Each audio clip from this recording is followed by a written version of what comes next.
ल है साथीहरु, मैले आज एउटा पानी यो प्रेसर सेसरको लागि अनि यो रोगसोग फाल्छ भनेर चाहिँ एउटा पानी बनाउँदै है। कस्तो हुँदो रहेछ आज ट्राई गरौँ चाहिँ कस्तो हुँदो रहेछ। यो मैले 2 पिस चाहिँ नि काँक्राको पिस हाले, यो 3 पिस चाहिँ नि कागती हाले, अनि यहाँ आयो गाजर हैन। घर घरमा सबैको हुन्छ गाजर, ट्राई गर्नलाई केही फरक परेन, गरे हेरौँ के भएर।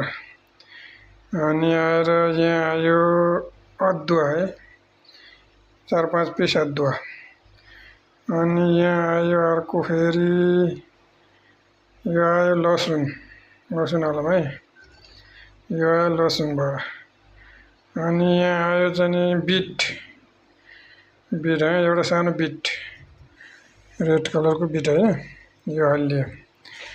अनि आएर यहाँ चाहिँ नि आयो हाम्रो चाहिँ नि पुदिना, पुदिना आयो, यसमा चट्टै यो पुदिना पनि हालिदियो। अब पुदिना हालिसकेपछि यसलाई अब चाहिँ नि हालिदियो, ट्याक्क भरेर अब पानी 1 लिटर पानी हालौँ है, ठ्याक्क 1 लिटर पानी हालेर यो राखियो। अनि यसलाई अब ट्याप्प ढाकेर कमसेकम चाहिँ 12 घन्टा चाहिँ यसलाई ढाकेर राख्ने भन्ने छ। अनि यो ट्राई गरौँ, सबैको घर घरै हुन्छ।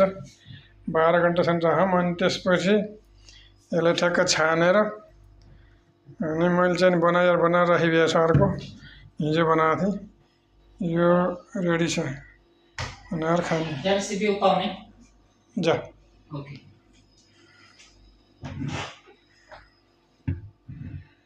अनि यो पानी ठ्याक्क बनाएर राखेको छ। यो अहिले खाने हो, बिहानमा चाहिँ खाली पेट।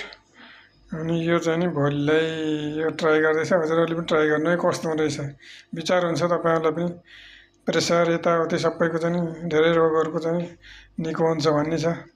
यो 15 दिन ट्राई गर्ने भन्ने छ। यो तपाईँहरूले पनि ट्राई गर्नु होला, मैले पनि ट्राई गर्छु है। ल हस्।